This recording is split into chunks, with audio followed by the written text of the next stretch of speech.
താരങ്ങൾ താഴെ വന്ന് നേര് നോക്കി തേരിലേറ്റി നൂറ്റാണ്ട് പിന്നിടുന്നു സമസ്ത. തീരാത്ത നൂറ് കൊണ്ട് മുത്തുകോയ തങ്ങളിന്ന് പോറ്റി പടർത്തിടുന്നു സമസ്ത. താരങ്ങൾ താഴെ വന്ന് നേര് നോക്കി തേരിലേറ്റി നൂറ്റാണ്ട് പിന്നിടുന്നു സമസ്ത. സമസ്ത തീരാത്ത നൂറ് കൊണ്ട് മുത്തുകോയ തങ്ങളിന്ന് പോറ്റി പടർത്തിടുന്നു സമസ്ത. അസ്സലാമു അലൈക്കും വറഹ്മത്തുള്ളാഹി വബറകാതുഹു. ബിസ്മില്ലാ അൽഹംദുലില്ലാഹി വഖഫ വസ്സലാത്തു വസ്സലാമു അലാ റസൂലിഹിൽ മുസ്തഫ വഅലാ ആലിഹി വസഹ്ബിഹി അഹ്ലി സ്സദഖി വൽ വഫ. അല്ലാഹുവിൻ്റെ ദൂതർ കൊണ്ടുവന്ന കൊടുങ്ങല്ലൂരിലൂടെ അജ്മീർ ഷരീഫിലൂടെ പൊന്നാനിയിലൂടെ പ്രചരിച്ച പരിശുദ്ധ ദീനിൻ്റെ നേതൃത്വം വരക്കലിലെത്തി 100 വർഷം പിന്നിടുകയാണ്. അള്ളാഹു നിശ്ചയിച്ച വ്യവസ്ഥയാണ് ദീനുൽ ഇസ്ലാം. അതിൽ ഈമാനും ഇസ്ലാമും ഇഹ്സാനുമുണ്ട്. സുന്നത്ത് അതിൻ്റെ യാഥാർത്ഥ്യവും ബിദ്അത്ത് അതിലെ വ്യാജവുമാണ്. പാരമ്പര്യത്തിൻ്റെ തുടർച്ചയായി മൗലിക കാര്യങ്ങളായ അഖീദയിൽ അശ്അരി മാതുരീദി എന്നീ 2 സരണികളിലൊന്നും, ശാഖാപരമായ ഫിഖ്ഹിൽ ഹനഫി മാലിക്കി ഷാഫിഈ ഹംബലി എന്നീ 4 മദ്ഹബും അംഗീകരിക്കുന്നവരാണ് സുന്നികൾ. നബി സല്ലല്ലാഹു അലൈഹി വസല്ലമ തങ്ങൾ പറഞ്ഞു, ഇസ്രായേലികൾ 72 വിഭാഗങ്ങളായി വേർപിരിഞ്ഞു. എൻ്റെ സമുദായം 73 വിഭാഗങ്ങളായി വേർപിരിയും. അവയിൽ 72 വിഭാഗവും നരകത്തിലായിരിക്കും.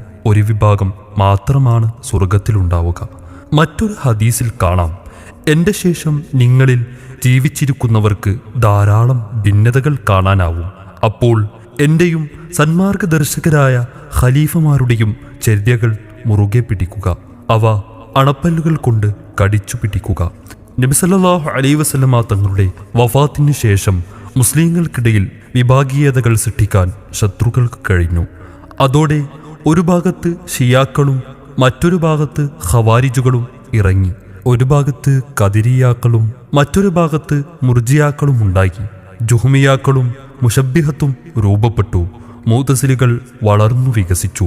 ഇവരെല്ലാം ഭിന്നിച്ചു, പലതായി പിളർന്നു, പല പാർട്ടികളായി അറിയപ്പെട്ടു. നിസാരമാക്കുന്നവരെന്നോ സഹായിക്കുന്നവരെന്നോ ഗൗനിക്കാത്ത ഒരു കൂട്ടം ആളുകൾ അവർക്കെതിരെ വിജയം കൈവരിക്കുമെന്ന നബി സല്ലല്ലാഹു അലൈഹി വസല്ലമ തങ്ങളുടെ പ്രവചനം പുലർന്നു.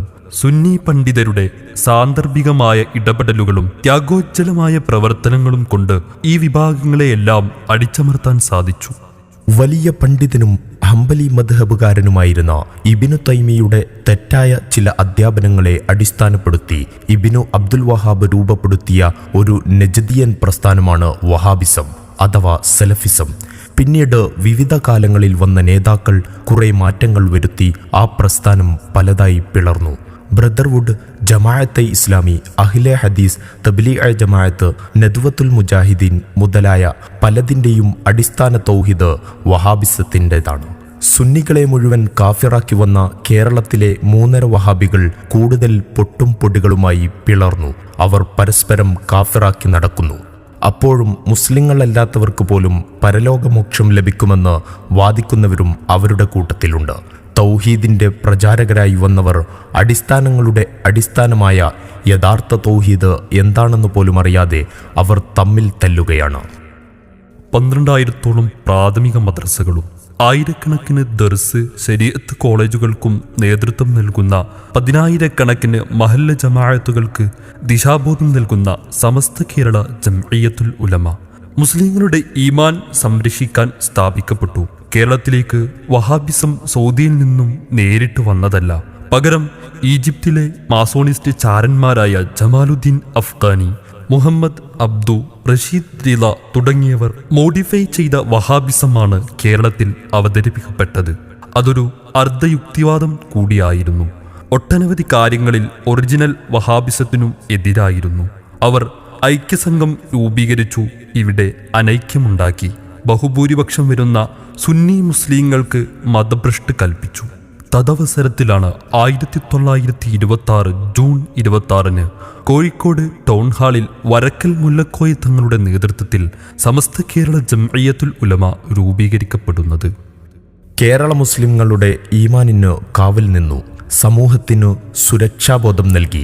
സമുദായത്തിൻ്റെ ഐക്യവും കെട്ടുറപ്പും കാത്തുസൂക്ഷിക്കാൻ പരിശ്രമിച്ചു. സാമുദായിക സൗഹൃദം കാത്തുസൂക്ഷിക്കാൻ മുന്നിൽ നിന്നു.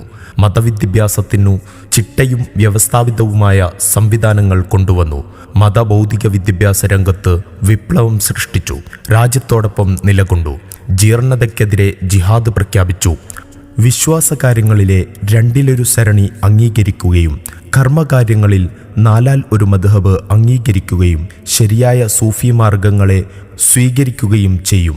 ബിദ്അഈ കക്ഷികളോട് ആദർശപരമായ യാതൊരു വിട്ടുവീഴ്ചയും കാണിക്കുകയില്ലെങ്കിലും സമുദായത്തിൻ്റെ നിലനിൽപ്പിന് ആവശ്യമായ അനിവാര്യ ഘട്ടങ്ങളിൽ സ്ഥലകാല സാഹചര്യങ്ങൾക്കനുസരിച്ച് വിഷയാധിഷ്ഠിതമായി സഹകരിക്കും. അവർ അദബിൻ്റെ അടിത്തറയിൽ ആയിരിക്കും. പരമാധികാര ബോഡിയായ 40 അംഗ മുഷാവറ പറയുന്നത് കേൾക്കുകയും അനുസരിക്കുകയും ചെയ്യും. അള്ളാഹു നമ്മയെല്ലാം ഹിദായത്തിൽ അടിയുറപ്പിച്ചു നിലനിർത്തട്ടെ. വസല്ലല്ലാഹു അലാ ഖൈരി ഖൽഖിഹി സയ്യിദിന മുഹമ്മദിൻ വ ആലിഹി വസഹ്ബിഹി അജ്മഈൻ വൽഹംദുലില്ലാഹി റബ്ബിൽ ആലമീൻ.